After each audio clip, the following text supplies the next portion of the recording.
Na manhã de hoje, nós vamos refletir, no primeiro momento, sobre a lei maior do universo. E no segundo momento, sobre a perfeição moral, que só é alcançada a partir do cumprimento das leis divinas. Nós vimos ao longo de ontem que o significado das leis divinas em nossas vidas é muito grande. É fundamental que todos nós, enquanto espíritos imortais, busquemos, como dizem os benfeitores na questão 619 do Livro dos Espíritos, busquemos investigar essas leis. O processo de investigação é exatamente o movimento de adentrar no significado de cada lei divina, trazendo as reflexões para as nossas vidas. Porque de nada adianta nós conhecermos as leis, o nome delas, do que elas tratam, se nós não trouxermos de uma forma muito viva a lei em nossas vidas, fazendo esforços, exercícios para cumpri-las. Como nós vimos também ao longo de ontem, o cumprimento das leis divinas se dá a partir do exercício das virtudes.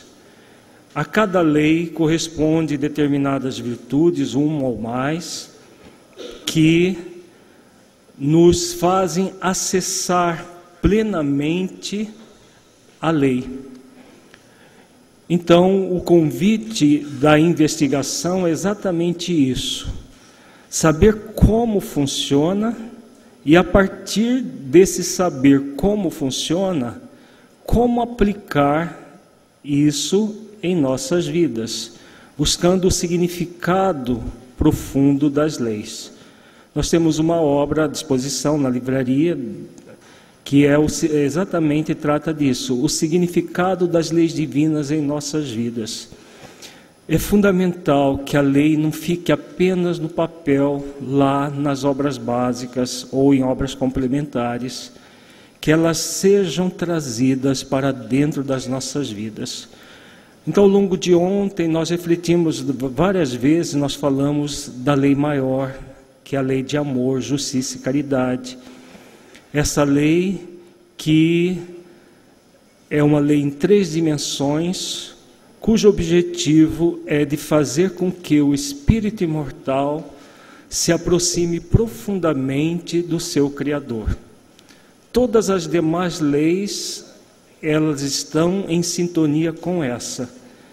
Mesmo quando, como nós dissemos ontem pela manhã, quando nós queremos nos afastar desta, que é a lei de amor, justiça e caridade, que Jesus utiliza a parábola dos 2 filhos para simbolizar esse afastamento, quando nós vamos para terras longínquas, essa lei sempre vai ficar como aquela força endoevolutiva, nos convidando a conectar com ela.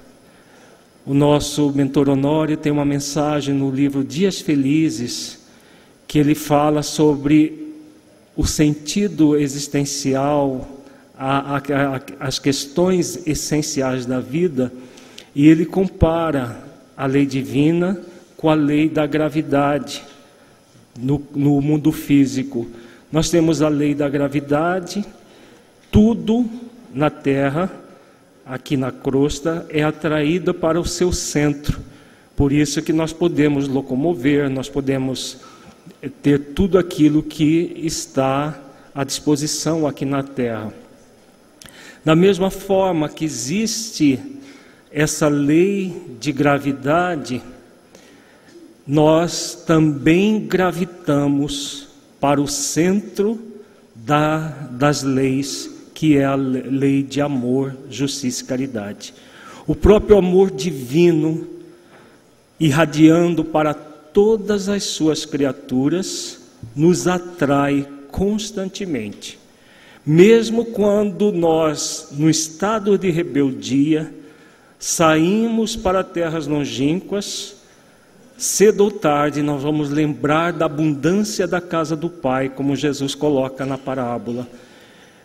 Nós, depois de padecer necessidades, de entrarmos num movimento muito árido, que Jesus coloca muito claro na parábola, o movimento de vazio existencial, abandono existencial, isolamento existencial, nós, desconectados da essência divina que somos, vamos,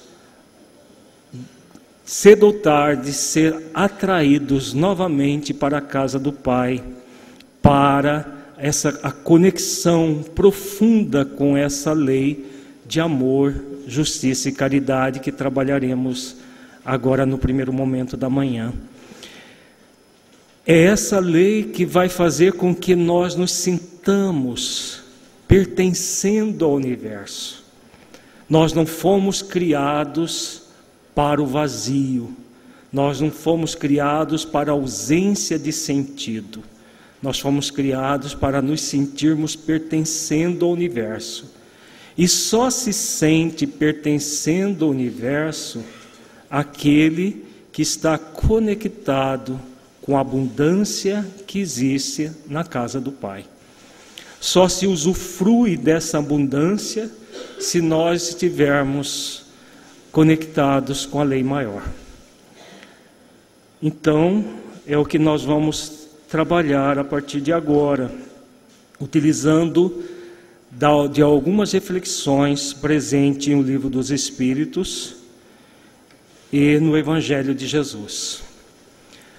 Vamos começar com a questão 879 do capítulo Lei de Justiça, Amor e Caridade do Livro dos Espíritos.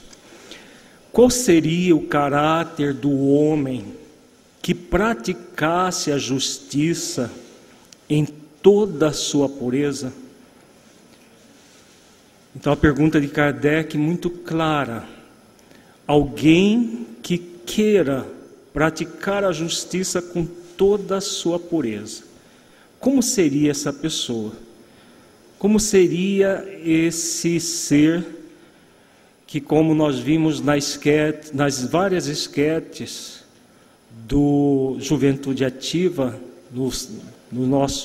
na nossa Conemate, talvez depois de Jesus, que foi o grande modelo e guia da humanidade que encarnou no mundo para nos ensinar a verdadeira noção de justiça,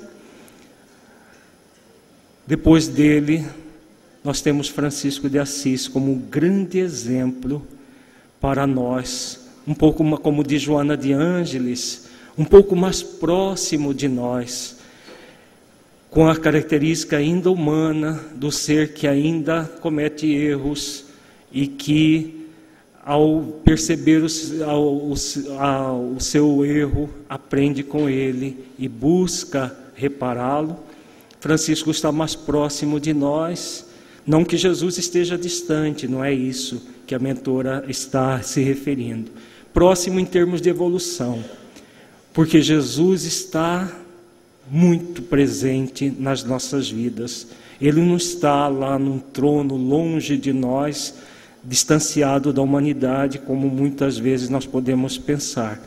Ele está muito próximo através dos seus ensinamentos e da sua energia amorosa, também nos convidando a essa força centrípeta de ir ao encontro do Criador. E Francisco de Assis é esse exemplo do ser humano que se aproximou mais intensamente de Jesus para vivenciar a justiça divina, para exemplificar com a sua vida a justiça divina. Então vejamos a resposta dos benfeitores de Allan Kardec qual seria o caráter do homem que praticasse a justiça em toda a sua pureza. O do verdadeiro justo, a exemplo de Jesus, porquanto praticaria também o amor do próximo e a caridade, sem os quais não há verdadeira justiça. Então, esta pergunta do Livro dos Espíritos, ela traz a essência do que é a lei de justiça, amor e caridade, ou amor, justiça e caridade. A ordem não importa. Nós colocamos amor, justiça e caridade, justiça no centro de tudo, e o amor e a caridade como bases para formar essa justiça, como está aqui na resposta. Só há justiça quando há amor e há caridade. Se não houver amor, não houver caridade, não há justiça. Então, vejamos que o amor e a caridade são as duas virtudes básicas pelas quais nós vamos fazer justiça. E essa justiça começa onde? Vamos refletir juntos. Ela começa onde? A justiça, o amor, a caridade. Conosco mesmo, né? Ela começa em nós mesmos, porque não havendo um movimento justo em nós, como que nós poderemos agir com justiça fora de nós? Se nós não exercitarmos o amor conosco, como poderemos exercitar o amor com o outro, se nós não o fazemos conosco? Se nós não exercitarmos a caridade conosco, como que poderemos exercitá-la com o outro? Então, quando nós refletimos aqui a questão do verdadeiro justo, nós vemos a condição para realmente praticar essa lei. Tudo começa conosco, e a partir de nós vamos ao outro, nós vamos ao próximo, alargando o potencial de amor, de justiça e de caridade que trazemos. Então nós temos uma lei, vendo esse gráfico aqui, a lei maior é uma lei em 3 dimensões, como acabamos de falar. A justiça estaria no ápice de tudo. Esse triângulo que estamos vendo aqui na tela, nós estamos percebendo a justiça no topo. Tudo vai convergir para a justiça. O que é essa justiça? Daqui a pouco nós vamos tratar dela. Mas sem a base do triângulo, que é o amor e a caridade, nós nunca teremos justiça, como nós acabamos de ver na questão de O Livro dos Espíritos. Amor, caridade e justiça. Então é uma lei em 3 dimensões. Para investigar essa lei e entendermos como ela funciona, é fundamental ir em cada dimensão e ver do que se trata essa dimensão. Se nós não adentrarmos no sentido profundo da dimensão, não haveremos como entender o sentido, o significado profundo da lei. Podemos até decorar que existe uma lei de amor, justiça e caridade, podemos recitar a lei nas nossas palestras, que existe uma lei maior, que todos nós, as pessoas ainda falam, né, temos que praticar. Na verdade, nós somos convidados a praticar, porque não existe uma obrigatoriedade, existe sempre um convite de Deus para que nós possamos aceitar a missão que nos é conferida. Então nós poderemos ficar simplesmente no movimento intelectivo em relação à lei. Mas não é essa não é esse o objetivo da vida. O objetivo da vida é que nós investiguemos e, a partir da investigação, no sentido de cada dimensão, nós possamos utilizar. É o que nós faremos agora. Nós vamos fazer uma reflexão acerca das 3 dimensões da lei. E de uma maneira muito prática, como que isso se processa na nossa vida. Somente assim é que nós vamos ter as forças necessárias para praticar essa lei.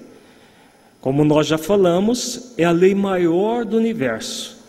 Como é a lei maior do universo, ela é a condutora de todo o funcionamento de todos os mundos habitados, sem exceção. O que varia é o nível de cumprimento dessa lei. Quanto mais evoluído é o planeta, mais se cumpre essa lei. Quanto menos evoluído é o planeta, como é o nosso caso, um planeta de expiações e provas, menos se cumpre essa lei. Mas é a condição para que nós sejamos felizes. Todas as demais leis estão em função dessa, como nós veremos num gráfico daqui a pouco. Nós vamos fazer um estudo reflexivo e contamos com vocês para refletirmos juntos. Então, começando com a dimensão amor da lei. Qual o preceito evangélico que define a dimensão amor da lei maior?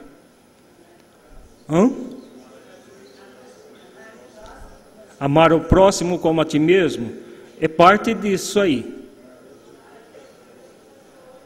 Amar a Deus sobre todas as coisas e ao próximo como a ti mesmo. E numa outra fala de Jesus, também registrada no Evangelho, isso aí é um resumo, nós temos o amor a Deus de todo o coração, de toda a alma e de todo o entendimento. E esse é o primeiro mandamento. E o segundo, semelhante a esse, de Jesus, amar ao próximo como a ti mesmo. Então esse é o preceito evangélico. Vejamos aqui o momento em que Jesus aborda o mandamento maior. E um deles, doutor da lei, interrogou para o experimentar, dizendo: Mestre, qual é o grande mandamento da lei? E Jesus responde: amarás o Senhor teu Deus de todo o teu coração, de toda a tua alma e de todo o teu entendimento. Vejamos que Jesus fala de uma tríade aqui. Uma tríade que representa o amor a Deus. Todo o processo investigativo em relação às leis, é importante que nós adentremos no âmago do como ela funciona, e por isso que nós vamos trabalhar em minúcias aqui o que significa a dimensão amor. Então nós temos uma tríade: amar a Deus de todo o teu coração, de toda a tua alma e de todo o teu entendimento. E depois Jesus conclui dizendo: este é o primeiro e grande mandamento. E o segundo, semelhante a este, é: amarás o teu próximo como a ti mesmo. Vejamos que no preceito evangélico temos duas tríades fundamentais. Uma nós acabamos de ver. Qual é a outra tríade? É uma lei em 3 dimensões. A primeira dimensão, amor, nós temos 3 dimensões a ser trabalhada. Está relacionado a isso. Mas essa tem a ver com a primeira tríade que nós já falamos: amar a Deus de todo entendimento, de todo o coração e de toda a alma. E a outra tríade qual é?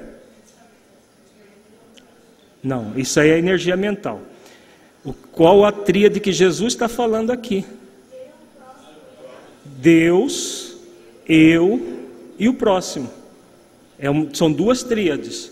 Amar a Deus sobre todas as coisas, ou de todo coração, alma e entendimento, e ao próximo como a ti mesmo. Então nós temos o amor a Deus, o amor ao próximo e o amor a nós mesmos. Uma das tríades, e o amor na dimensão do pensar, do sentir e do vivenciar esse amor. Amar a Deus de todo entendimento, de todo o coração e de toda a alma. Então, desses 2 mandamentos de Jesus depende toda a lei e os profetas. Agora uma pergunta, quem já está acostumado com os estudos reflexivos da Federação, só dá um tempinho para o pessoal, os outros que não estão acostumados, responder, tá? Vamos fazer esse trato? Porque tem gente que não tão acostumado com essas respostas que já fala imediato. Qual é a referência de amor no ensinamento de Jesus? Qual é a referência que Jesus coloca aqui como referência para essa tríade? O próximo?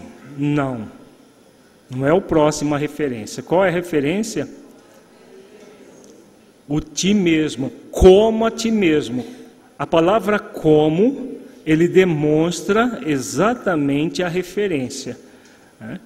Amar a Deus sobre todas as coisas e ao próximo como a ti mesmo. O mandamento completo no conjunto.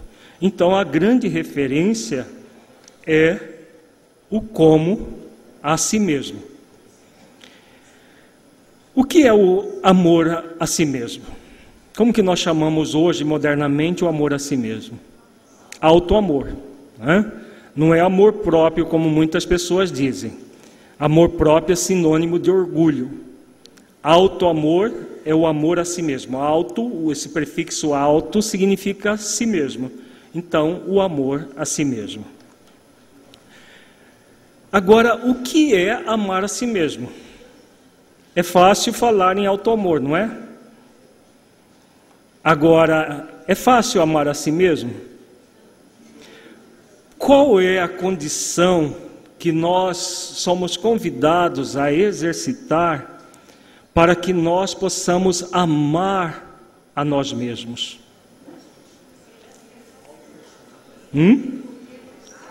O autoconhecimento é algo muito importante, mas ele é um instrumento.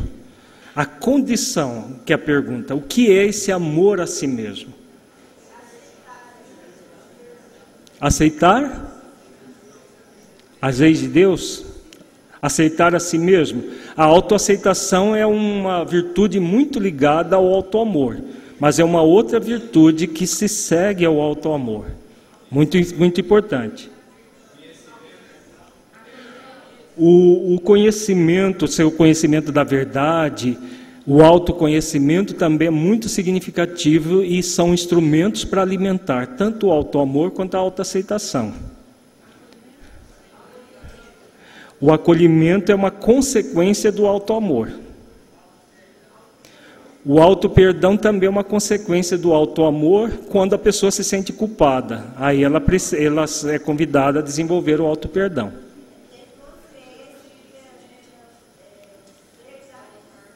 É um consciente de quê? Ser um ser? Repete, por favor. Ela acabou de dizer a condição. A consciência de ser um filho de Deus. Essa é a condição para que nós possamos amar a nós mesmos. Numa visão um pouco mais ampliada, é exercitar o sentimento de aprendiz e de filiação divina.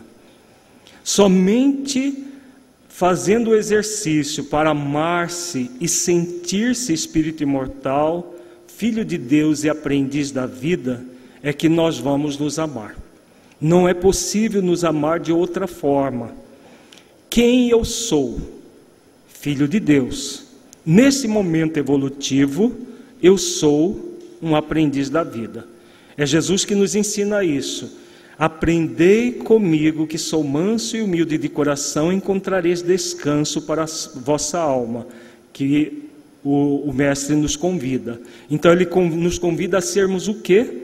Ele é o mestre, nós somos aprendizes dele. Então o aprendiz do modelo e guia da humanidade, ele vai estar no mundo para aprender a lidar com a vida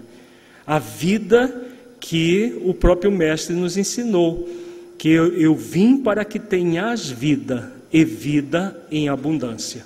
Então nós somos convidados a lidar com a vida, mas nessa abundância, e só é possível a abundância quando nós estamos conectados com as leis, especialmente com a lei maior. Então quando nós sentimos isso, e não apenas sabemos disso, porque há uma diferença entre saber e sentir. Daqui a pouco nós vamos entrar nas outras três dimensões, na outra tríade, que Jesus fala da dimensão do sentir, do pensar, do sentir e do vivenciar. Então não basta saber que nós somos filhos de Deus. Todos os seres que são espiritualistas no mundo sabem que são filhos de Deus. Só os ateus materialistas que negam essa realidade. Se todos nós que somos espiritualistas sabemos que somos filhos de Deus, mas será que todos os que sabem sentem esse auto-amor, sentem essa condição de filiação divina? Nem todos. Porque não basta saber, é necessário aprofundar na dimensão do sentir, o sentir-se espírito imortal, filho de Deus, aprendiz da vida.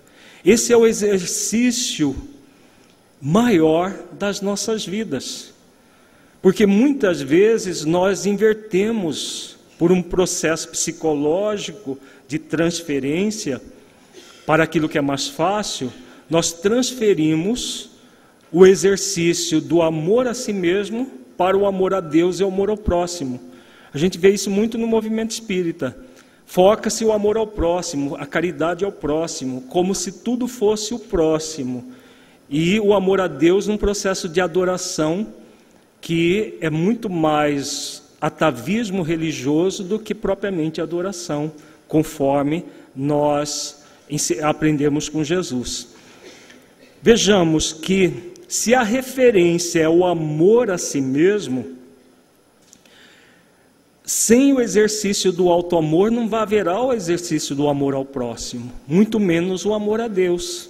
Então o que existe de mais significativo nas nossas vidas é o exercício do auto-amor. Tudo mais é consequência desse exercício. Então vamos prosseguir para entender como nós podemos fazer isso. O nosso objetivo é bastante prático. Tá? Como nós podemos amar a nós mesmos? Porque, como nós acabamos de falar, é muito fácil de dizer, mas complexo de vivenciar, de sentir e vivenciar. Porque nós trazemos ainda uma série de crenças inadequadas a respeito disso.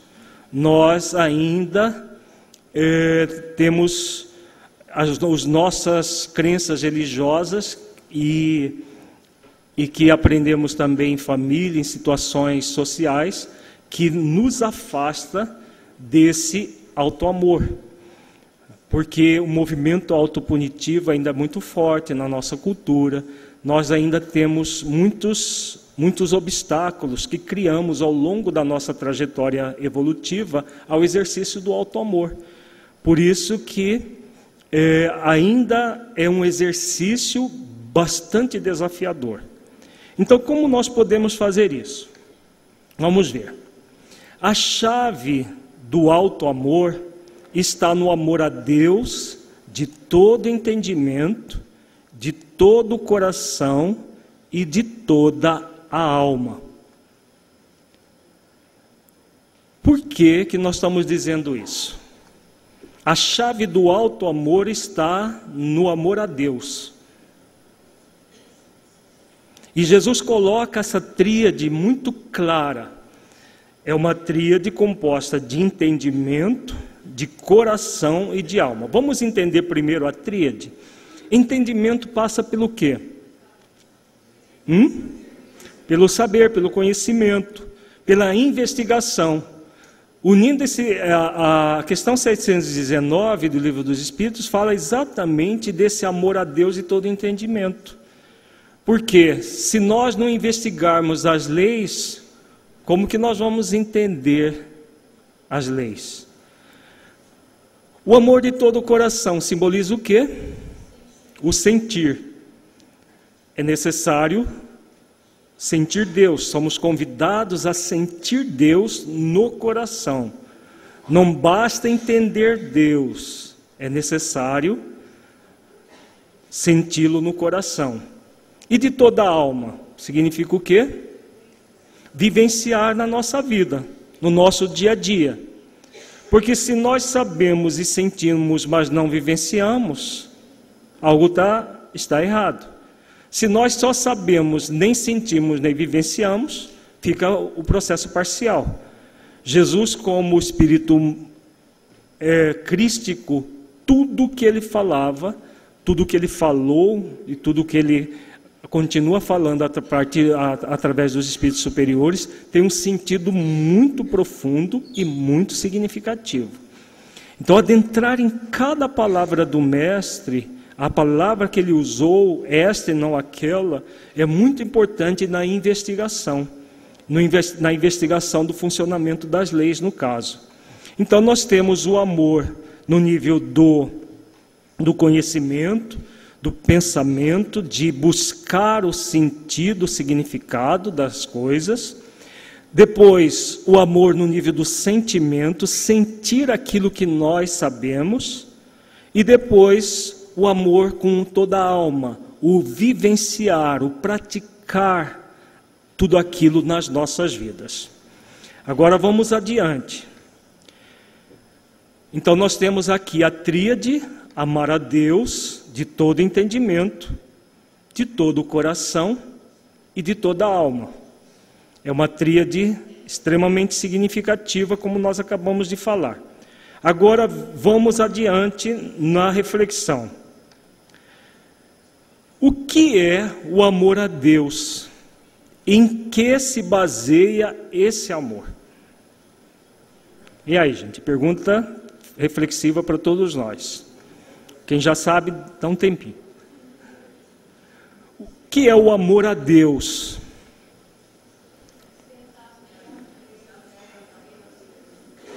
Como? Amar as leis? Exatamente isso, o amor a Deus. Mas como que se ama as leis? Vejamos que o amor a Deus que Jesus preconiza é exatamente amar a Deus, as leis. Mas por que não amar diretamente Deus? Ele, as leis? Não. Deus é um, as leis são criação de Deus. Não podemos dizer que as leis divinas é o próprio Criador.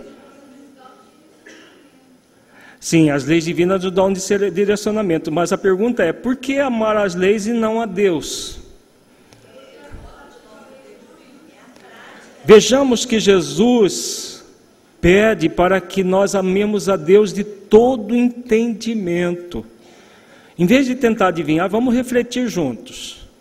É possível que nós, criaturas, no nível evolutivo que nós estamos, entendamos Deus na sua essência?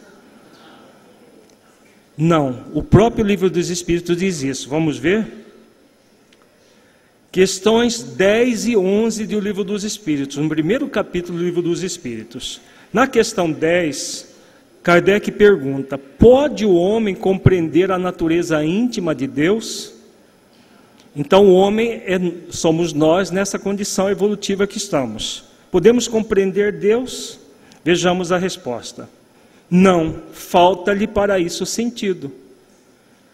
Então Jesus ensinou alguma coisa que não é útil para nós, que nós não podemos fazer?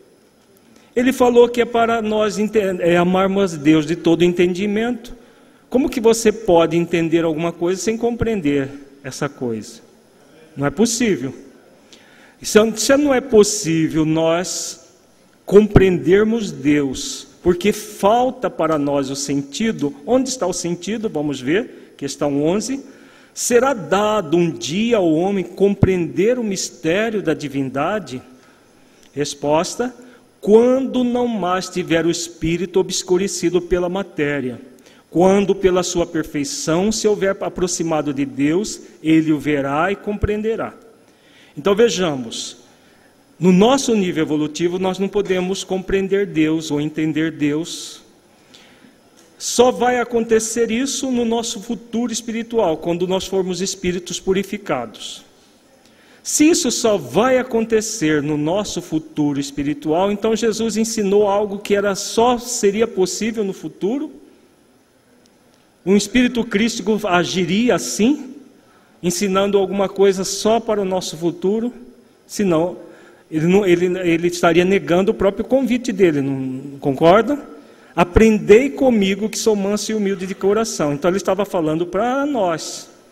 Então, se um espírito crístico nunca falaria algo que não é aplicável, e o livro dos Espíritos, que não contradiz Jesus, muito pelo contrário, reforça os ensinamentos do Mestre, diz que para isso não temos ainda condições de entender Deus na sua natureza íntima.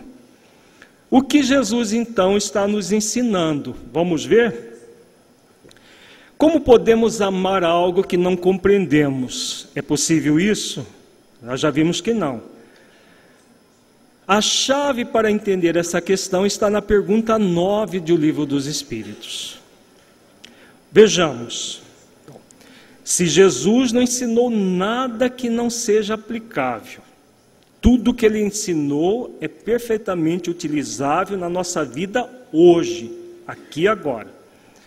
Partindo desse pressuposto que ele é o grande mestre das nossas vidas, um espírito que escolheu as palavras no momento certo e as mais adequadas para cada momento.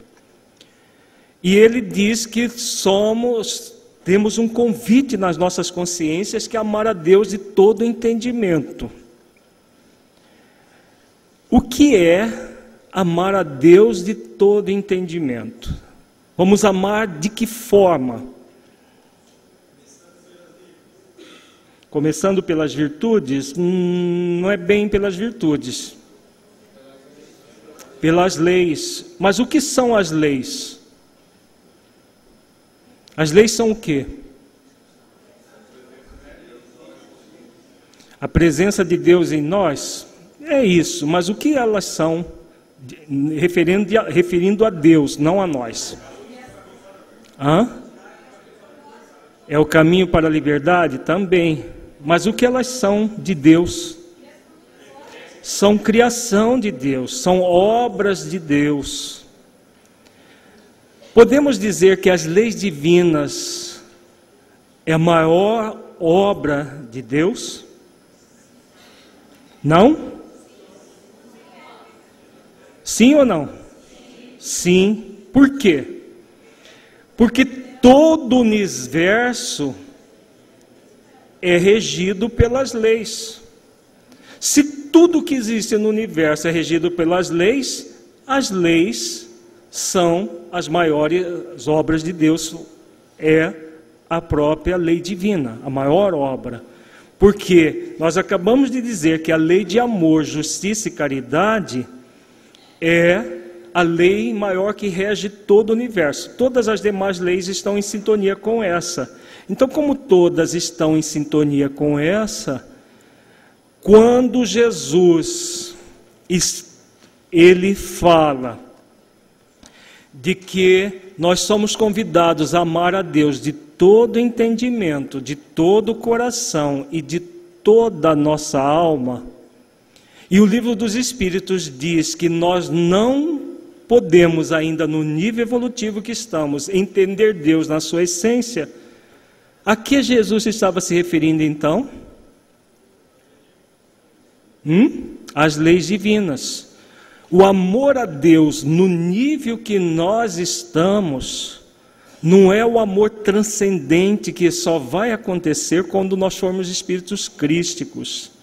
É o amor a partir das obras de Deus. Vamos lá à questão 9. Em que é que na causa primária se revela uma inteligência suprema e superior a todas as inteligências? Vejamos que Kardec aqui, ele pergunta o que em Deus, que é a causa primária de tudo, se revela essa inteligência suprema e superior a todas as inteligências? Como que nós podemos conceber Deus? Vejamos a resposta. Tendes um provérbio que diz: pela obra se reconhece o autor. Pois bem, vede a obra e procurai o autor. Vejamos, essa resposta mostra que nós podemos compreender Deus pela sua obra. Acabamos de refletir que a maior obra de Deus são as leis. Então, fazendo uma reflexão, amar as leis divinas de todo entendimento, de todo coração e de toda alma é o amor que nós dedicamos a Deus. Faz sentido, gente? Ou não? Dá para a gente entender as leis divinas? Nós estamos aqui desde sexta-feira refletindo sobre as leis. Dá para amar as leis divinas de todo o coração, porque elas existem para que sejamos felizes? Dá. Porque se você entende algo e isso é aplicável na sua vida, você pode amar de todo o coração. Você vai fazer todos os esforços. Como você quer ser feliz, você vai fazer todos os esforços para amar aquilo. Dá para a gente vivenciar as leis de toda a alma, colocando em cada ponto da nossa vida a lei para nortear a nossa vida e sermos felizes? Dá. Dá para entender por que Jesus é esse sábio, o modelo e guia da humanidade? Ele colocava sempre as questões próprias para nós, para que nós norteemos as nossas vidas.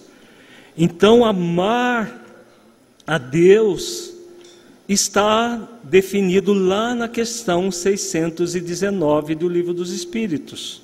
No nível evolutivo que nós estamos, como que nós amamos a Deus? Vamos recordar a questão 619. Ela trata, qual é a essência dela? Nós falamos já várias vezes dessa questão. É o processo de investigar as leis. Então a investigação se dá nesses 3 níveis. Eu investigo para saber como funciona, reflito sobre o funcionamento da lei, eu sinto que posso praticar a lei, porque eu amo essa lei, porque ela existe para que eu seja feliz, e aí eu faço esforços para vivenciar a lei. Saber, sentir, vivenciar, no processo investigativo da lei e aplicando a lei em nossas vidas. Então, qual é a maior obra de Deus? Nós acabamos adiantando aqui. A resposta a essa pergunta é a chave para o amor a Deus. Já adiantamos, vamos para frente. Então, se as leis divinas são a principal obra de Deus, o que é amar a Deus? Acabamos de falar. É amar as leis divinas que existem nas nossas consciências. Amar as leis conforme Zarado na questão 621, onde está escrita a lei de Deus. Resposta: na consciência. Então, amar as leis da nossa consciência é o exercício do amor possível de ser realizado aqui e agora, amando Deus a partir das suas leis. Agora, nós vimos que a grande referência não é Deus. A grande referência é o como a si mesmo, o auto-amor. Com base nisso, qual é o maior ato de auto-amor que nós podemos realizar? Com base de tudo isso que nós refletimos até agora, qual é o maior ato de auto-amor? Amar e cumprir as leis, exatamente. Por quê? Por quê, Manuel? Porque é a partir desse amor que nós vamos ser felizes.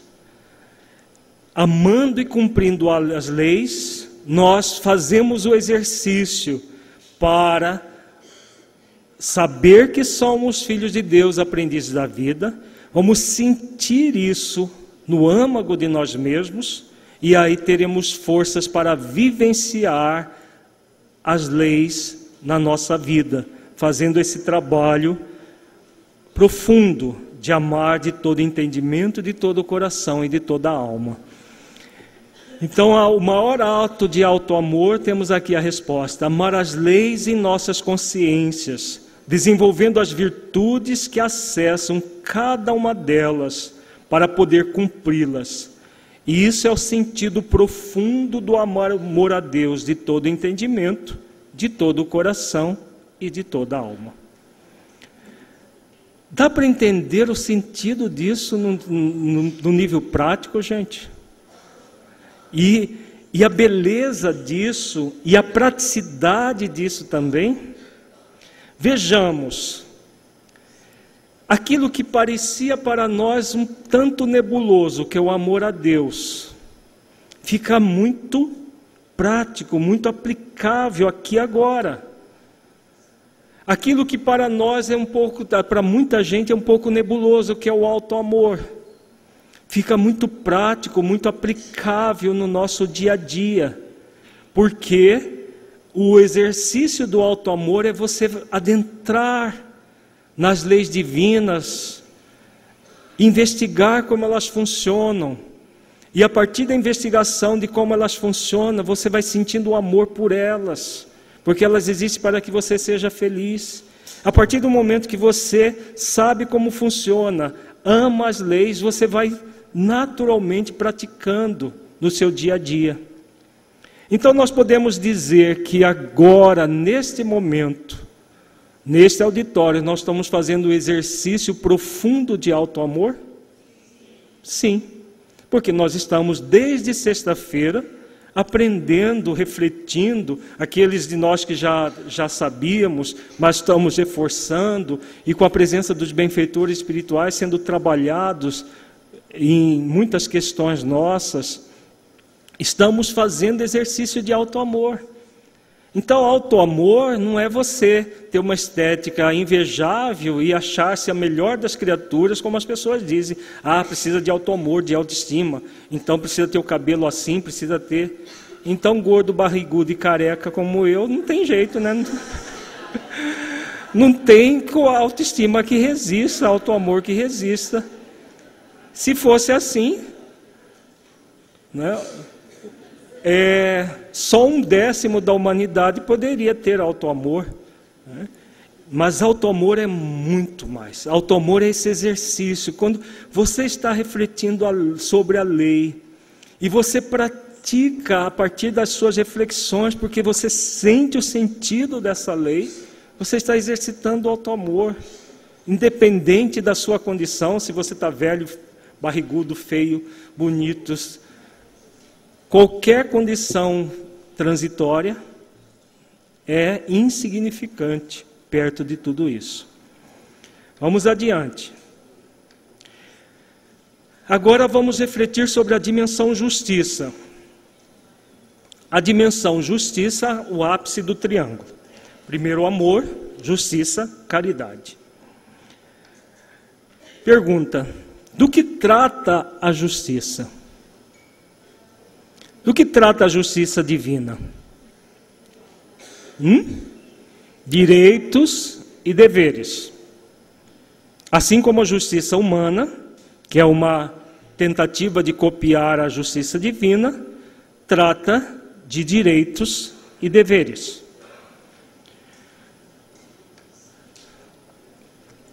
Então nós temos aqui direitos e deveres. Agora, qual é o maior direito do espírito imortal? Ser feliz. Estão aprendendo, que bom. Nós vimos ontem de manhã isso.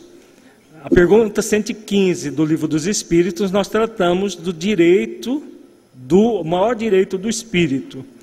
O maior direito é sermos felizes. Nós somos criados para a pura, eterna felicidade. Então, vejamos aqui, só recordando a questão que nós trabalhamos ontem, então vamos passar mais rápido. Dos espíritos, uns terão sido criados bons e outros maus. Deus criou todos os espíritos simples e ignorantes, isto é, sem saber. A cada um deu determinada missão, com o fim de esclarecê-los e de os fazer chegar progressivamente à perfeição, pelo conhecimento da verdade, para aproximá-los de si. Nesta perfeição é que eles encontram a pura e eterna felicidade. Então aqui nós temos o maior direito do espírito, ser feliz. Se a felicidade é o maior direito, qual é o maior dever? Também falamos ontem de manhã. Qual é o maior dever? Ser feliz também. Lázaro fala na mensagem dele o dever, sobre esse aguilhão da consciência, guardião da probidade interior, que somos convidados a usufruir dos direitos praticando deveres. Não é possível ter direito sem praticar dever. Mas é muito interessante o ser humano, né? Alguém já viu passeata para reivindicar deveres humanos? Alguém já viu? Vamos fazer hoje uma passeata para que todos nós cumpramos os nossos deveres, os políticos, os funcionários públicos, os trabalhadores de todas as categorias, que todos cumpram os seus deveres com unção, com... É interessante isso, né? Porque passeatas e manifestações para obter direito, todo mundo quer. Mas quando se fala em deveres humanos, ninguém não seria o caso, mas muita gente quer sair de fininho na hora que se trata dos deveres. Queremos ter direito a sermos felizes sem praticar o dever. Não é possível. Por isso que o maior dever nosso é ser feliz. Na segunda parte da questão fala do dever de ser feliz. Nesta perfeição é que eles encontram a pura e eterna felicidade, passando pelas provas que Deus lhes impõe. É que os espíritos adquirem aquele conhecimento. Uns aceitam submissos a essas provas e chegam mais depressa à meta que lhes foi assinada. Outros só suportam murmurando e, pela falta em que desse modo incorrem, permanecem afastados da perfeição e da prometida felicidade. Então, o maior direito na primeira parte da resposta e o maior dever na segunda parte. Para ser feliz, é necessário passar por provas com submissão a essas provas. Nós vimos em detalhe a questão ontem, então não vamos repetir. Para ser feliz é fundamental exercitar, no caso, o amor e a caridade. Agora vamos para a dimensão caridade da lei. Então nós temos o direito de sermos felizes, o dever de ser feliz é passando pelas provas, e as provas é exatamente o exercício do amor e da caridade. Qual é o princípio evangélico que exprime a dimensão caridade da lei? Fazer aos outros aquilo que gostaríamos que fosse feito a nós. Exatamente isso. Está em Mateus, capítulo 7, versículo 12. Portanto, tudo que vós quereis que os homens vos façam, fazei-lo também vós, porque esta é a lei e os profetas. Como que Jesus terminou aquele outro princípio evangélico? Ele termina falando o quê? Exatamente a mesma coisa, não é? Esta é a lei e os profetas. Aqui ele termina esse ensinamento também, falando da lei e dos profetas. Tudo que vós quereis que os homens vos façam, fazei-lo também vós, porque esta é a lei e os profetas.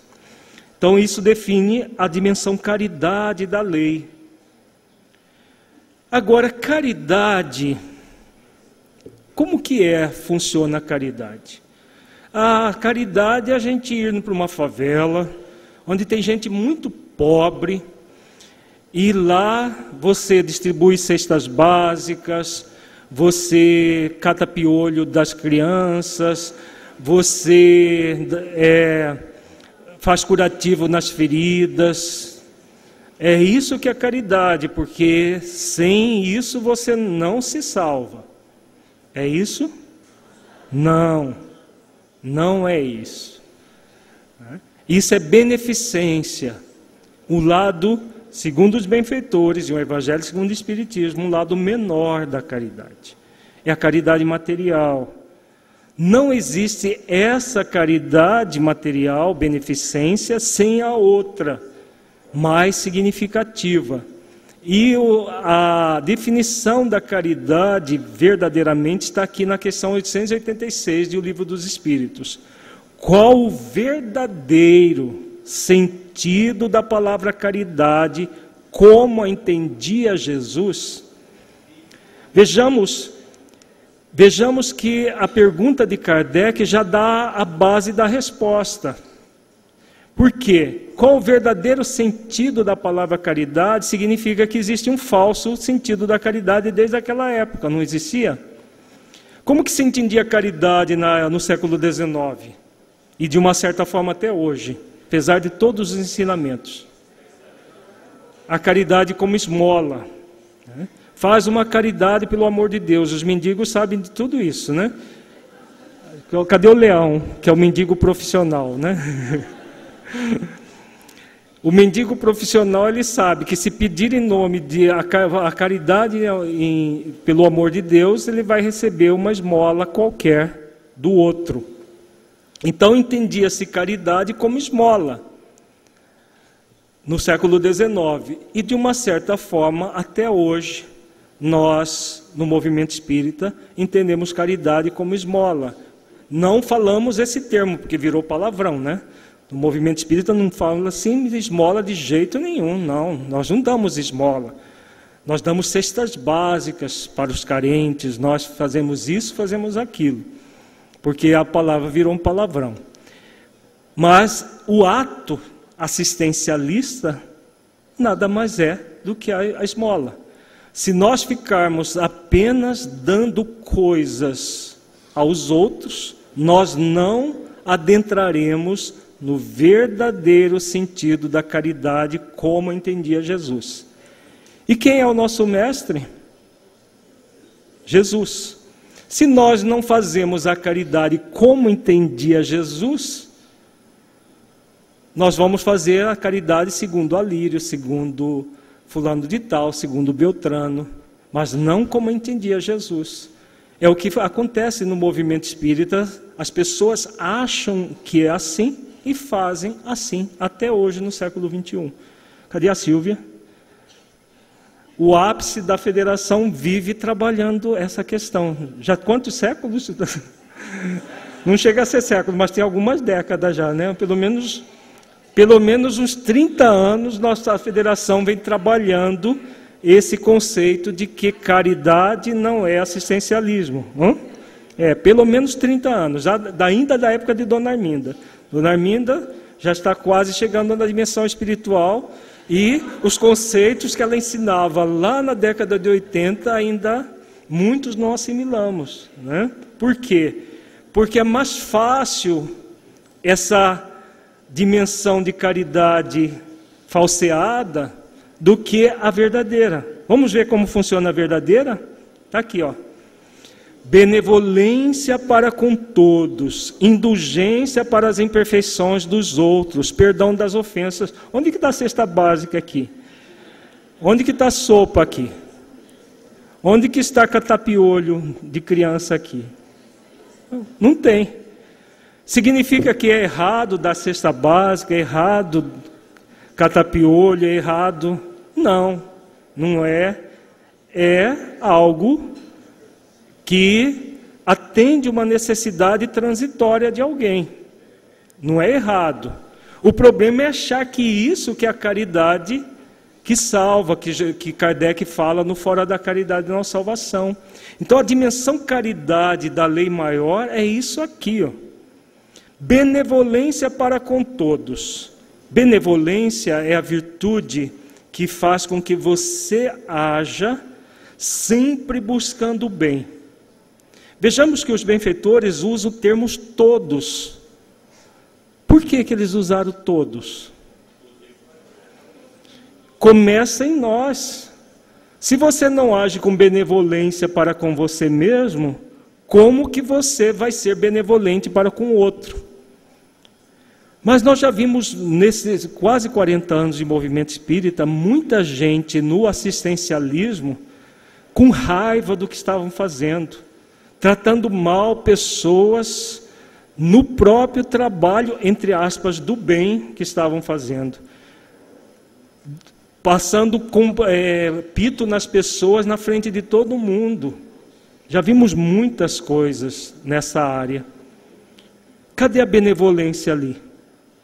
Se a pessoa está de mal com a própria vida e tenta fugir desse mal que está nela, fazendo bem aos outros, esse bem é um bem de verdade? Não, não é um bem de verdade. Então muita gente usa o assistencialismo no movimento espírita para fugir da benevolência. É paradoxal, achando que está praticando a caridade, mas quando age lá no assistencialismo, age sem a mínima benevolência para com o outro. Por quê? Porque está faltando benevolência para com ele próprio. A pessoa está de mal com a vida, azeda, e aí vai para a caridade, porque senão o obsessor pega. Falaram lá no centro, que se a gente não praticar a caridade, o obsessor pega. Falaram lá que se a gente não praticar para a caridade, vai para o umbral, e não vai ser salvo. Tem gente que fala isso em centro espírita até hoje, no atendimento fraterno, inclusive. Você precisa ir lá fazer caridade, ir para a favela, e fazer isso, fazer aquilo, porque senão ameaça a pessoa, né? A gente não como na Igreja Católica ameaçava com o diabo. No movimento espírita a gente ameaça com o obsessor. O inferno foi trocado pelo umbral e pelas trevas. Olha, vai acontecer algo pior, você vai para as trevas, não é nem para o umbral. Então tem que... Aí como que a pessoa faz? Acuada naquelas ameaças, ela vai e faz, achando que aquilo é caridade. E aí vai azeda para o trabalho. E azeda para o trabalho, ela vai agir com benevolência para com todos? Se ela está agindo sem benevolência para com ela, como que vai fazer isso? Então vejamos, vamos voltar, saindo um pouco já da questão do assistencialismo, porque não é esse o nosso objetivo, voltar aqui para a benevolência. Então o ato de produzir o bem, a começar do próprio trabalhador do bem, aquele que realmente está compenetrado de que são exercícios virtuosos.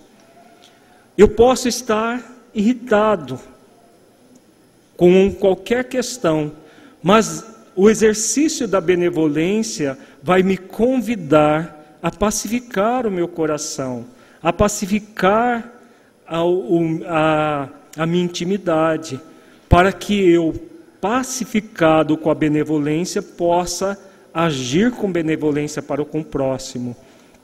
Isso é um exercício. Nós não somos perfeitos. E não é reprimindo os sentimentos que nós nos aperfeiçoamos.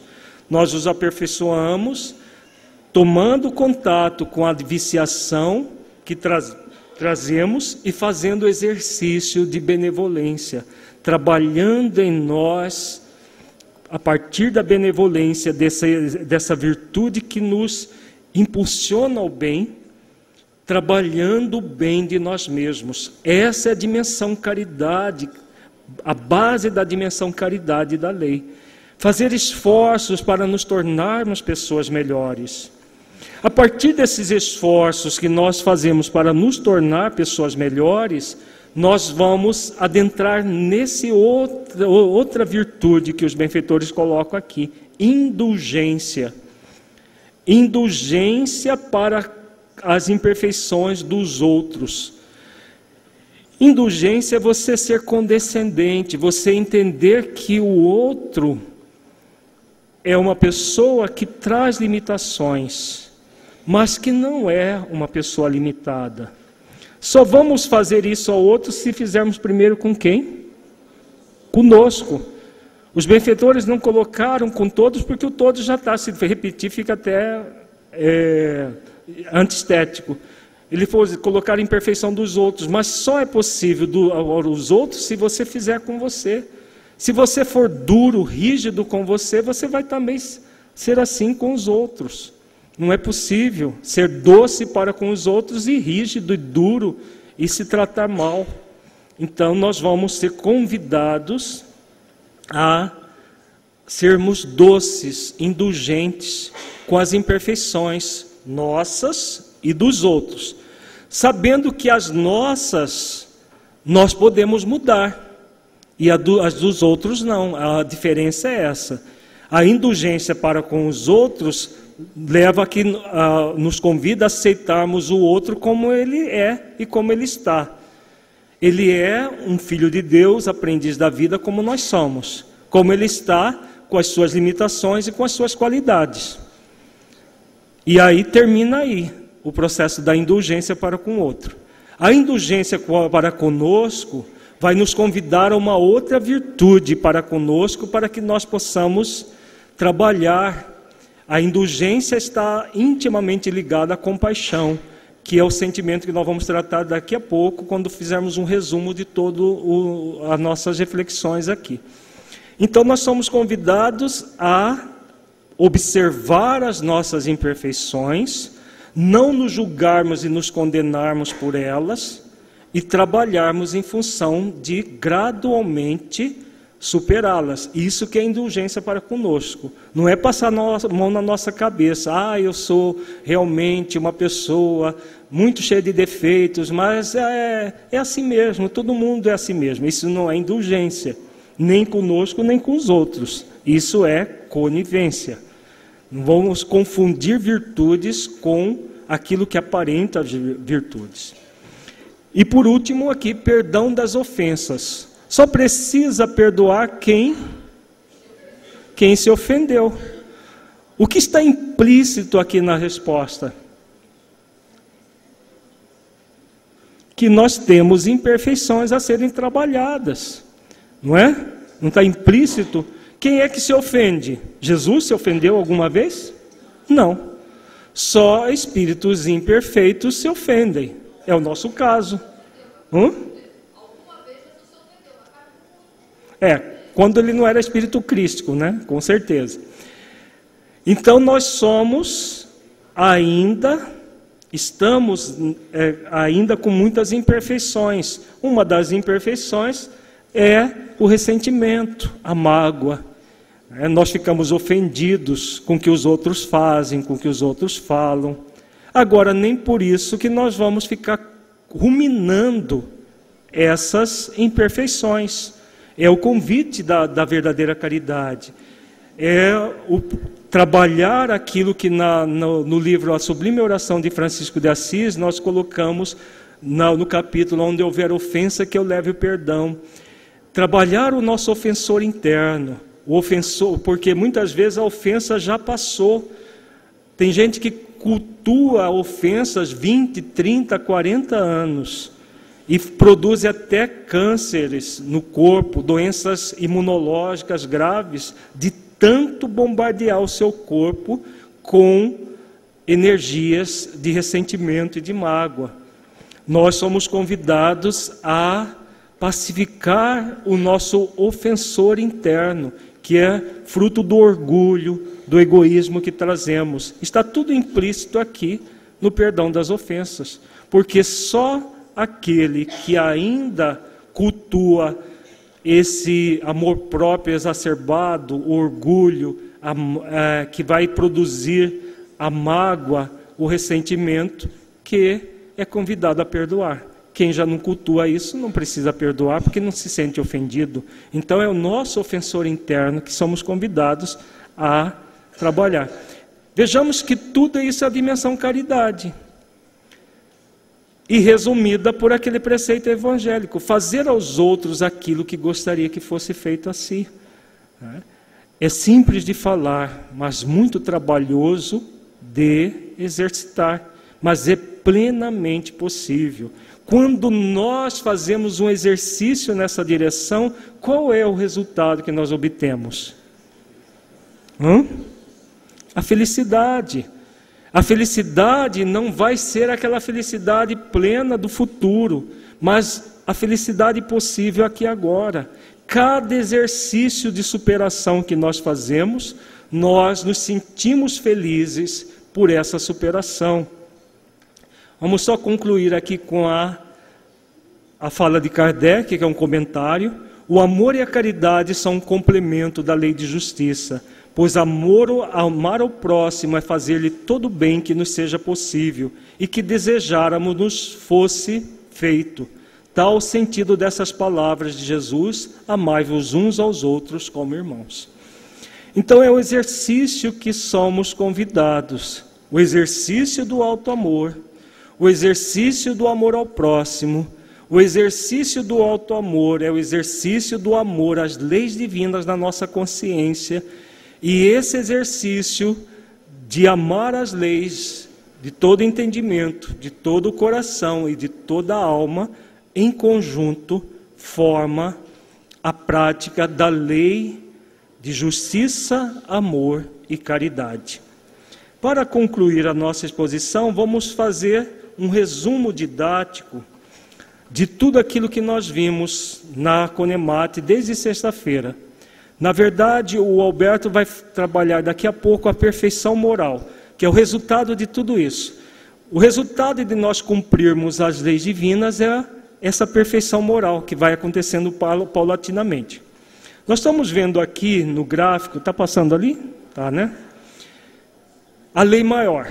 Lei de amor, justiça e caridade. Como nós falamos, é a lei maior do universo. Como é a lei maior do universo, tudo converge para ela e tudo emana dela. É a lei principal a ser refletida na nossa vida. Como nós acabamos de refletir aqui, toda a investigação da lei não é algo simples de ser exercitado. É algo que vai precisar de nós uma atenção a outras leis para que nós possamos cumprir a lei de amor, justiça e caridade. A começar com que lei?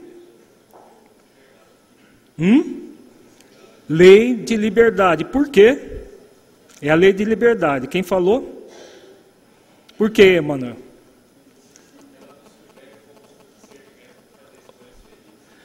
Excelente a resposta.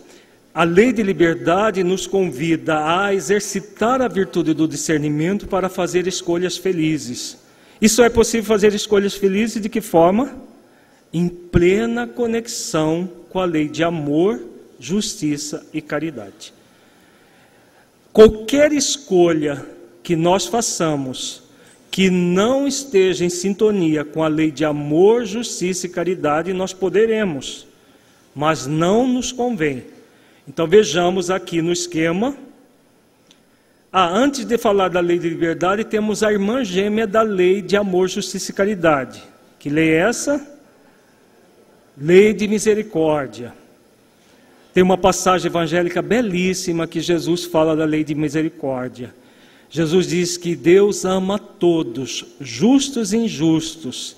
Ele manda o sol e a chuva, tanto para uns quanto para outros.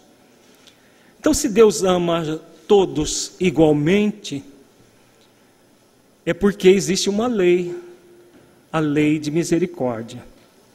Agora, todos sentem o amor divino da mesma maneira, justos e injustos. Por isso que ela é uma lei, irmã gêmea da lei de amor, justiça e caridade. Só vamos sentir o amor divino se agirmos com justiça. A primeira questão do Livro dos Espíritos que nós refletimos hoje. Então, a dimensão, quando agimos com justiça, amor e caridade, nós vamos sentir em nós o amor divino, nós vamos sentir em nós a misericórdia divina. E o amor divino, a misericórdia divina é manifestado a partir de que virtude? Na parábola dos 2 filhos, Jesus fala dessa virtude. Compaixão. Quando o filho mais novo volta para casa, se sentindo indigno, por ter praticado indignidades, lembremos do que Jesus diz. E o pai, ainda longe, viu e, tomado de íntima compaixão, lançou-se-lhe ao pescoço e o beijou. Então nós podemos dizer que a lei de misericórdia beija e abraça todos os filhos de Deus, acolhe todos os filhos, quer ele esteja agindo com dignidade ou indignidade. Agora, o filho se sentir digno e acolhido depende da compaixão de Deus? Não, depende da própria compaixão. Então, a própria compaixão do filho, buscando trabalho na casa do pai, é que vai fazer com que ele sinta a compaixão por si mesmo, para poder trabalhar com as suas limitações. Então a compaixão divina existe sempre, nem sempre nós vamos receber com compaixão a própria compaixão divina. O convite é esse, que nós recebamos a compaixão de Deus com a nossa compaixão. Quando nós falamos da indulgência, nós falamos que ia falar da virtude gêmea da indulgência. Nós só seremos indulgentes a nós e ao próximo se estivermos exercitando a virtude da compaixão, que vai nos conectar profundamente com a lei de misericórdia. Mas o exercício dessas 2 leis só vai ser possível a partir de uma escolha. A escolha que a lei de liberdade nos faculta. A pergunta a ser feita para todos nós é essa que está aí embaixo da lei. Eu quero agir com mais amor, justiça e caridade? Se eu quero, alguém pode me impedir? Mas tem um obsessor que é muito forte, ele impede. Impede? Não. As obras que tratam da obsessão falam muito claro. Ninguém nos subjuga se nós não permitirmos. Ninguém. Nem subjugação das mais ferrenhas não acontece sem a anuência do obsidiado. Isso, todas as obras sérias sobre obsessão, a começar do Livro dos Médiuns, de Allan Kardec, dizem a mesma coisa. Então não há obsessor, não há marido, mulher, filho chato, nada disso que nos impede do nosso querer. Só nós mesmos. Então, se eu quero ser amoroso, justo e caridoso, eu vou exercitar isso, eu exercito aqui agora isso, independente de qualquer questão. A lei de liberdade, para que nós possamos acessar a lei de amor, justiça e caridade, ela pede de nós uma virtude. Que virtude é essa? Discernimento. Discernir é o que trata a questão 614 que nós vimos ontem. É a lei divina que oferece o norte para saber aquilo que nós devemos fazer ou deixar de fazer. Qual é a virtude que faz com que nós saibamos uma coisa ou a outra? Discernimento. É o discernimento que vai fazer com que nós saibamos o que podemos e devemos fazer daquilo que nós podemos, porque somos livres, mas não devemos fazer, porque nos afasta da lei de amor, justiça e caridade. Vejamos que a lei de liberdade é uma lei que vai fazer com que nós sigamos por um caminho a favor das leis divinas como um todo, ou quando nós pegamos apenas parte dela. É possível que nós usemos a nossa liberdade para nos afastar da lei de amor, justiça e caridade? Sim. É o que Jesus trata na parábola dos 2 filhos, quando o filho pede parte da herança e vai para as terras longínquas. Ali ele vai se afastar da lei de amor, justiça e caridade pela livre escolha. Nós somos livres para escolher. Mas tudo aquilo que nós escolhermos, o que vai acontecer? Qual outra lei que se segue logo em seguida? A de liberdade? Lei de responsabilidade, exatamente. Nós somos livres para fazer escolhas, responsáveis por todas as escolhas feitas.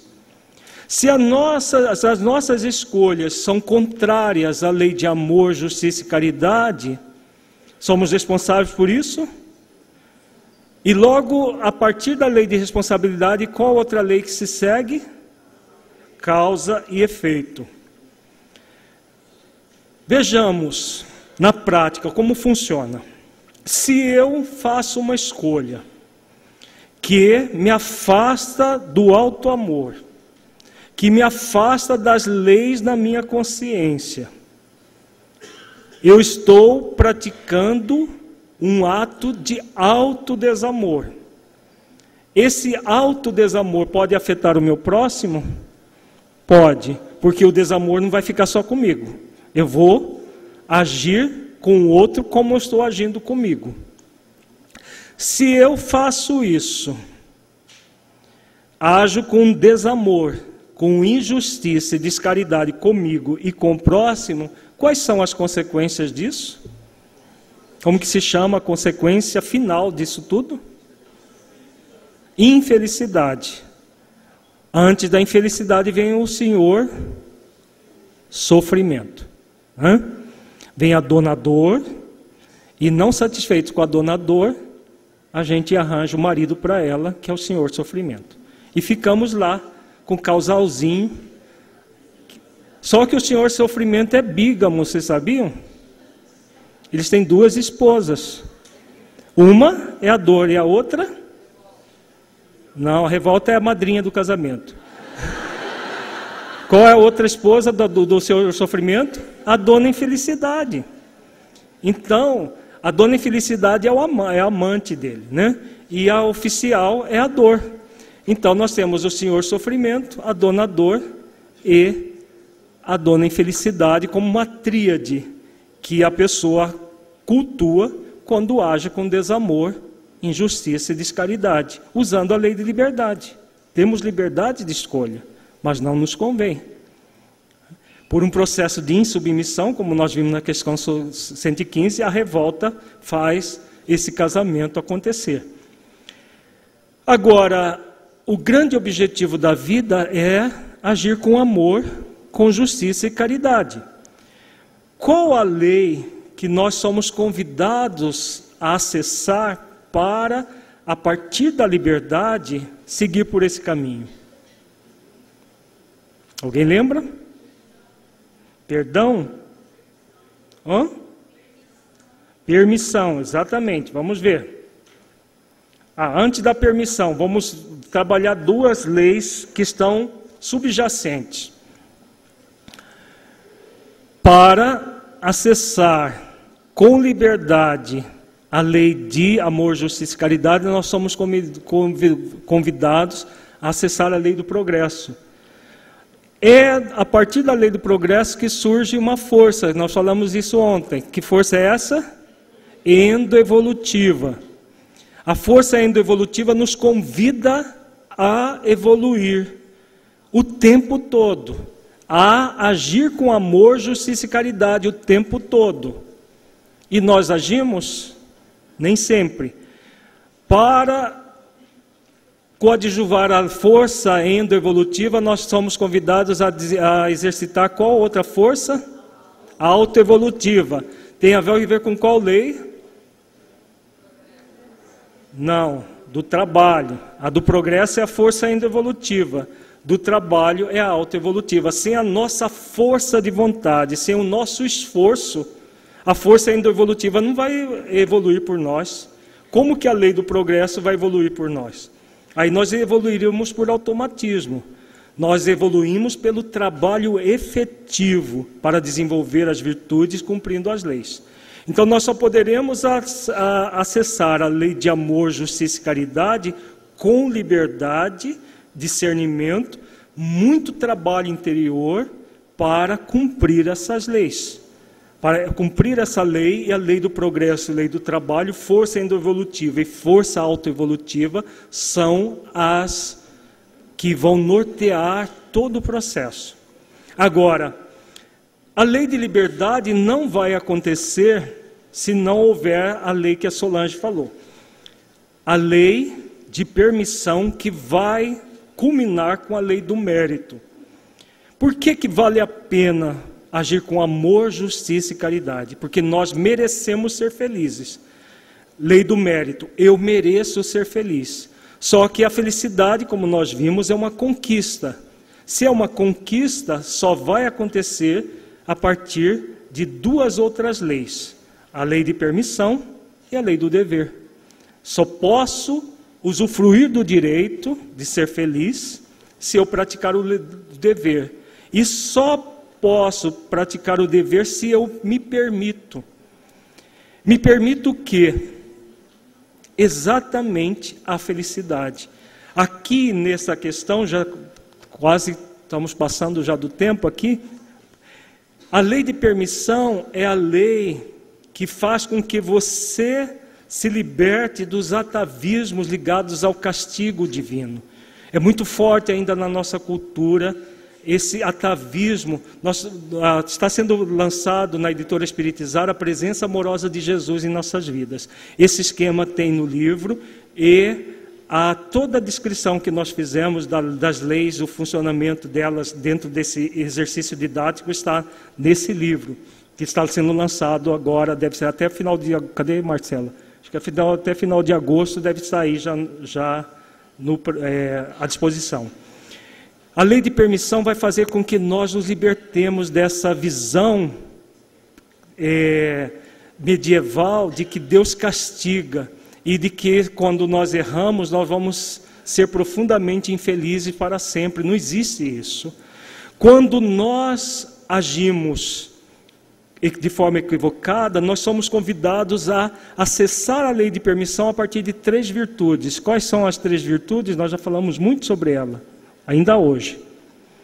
Humildade, mansidão e sentimento de aprendiz, exatamente. Então, nos sentirmos aprendizes da vida, fazermos exercícios de mansidão e humildade. É o que Jesus nos ensina: aprendei comigo que sou manso e humilde de coração.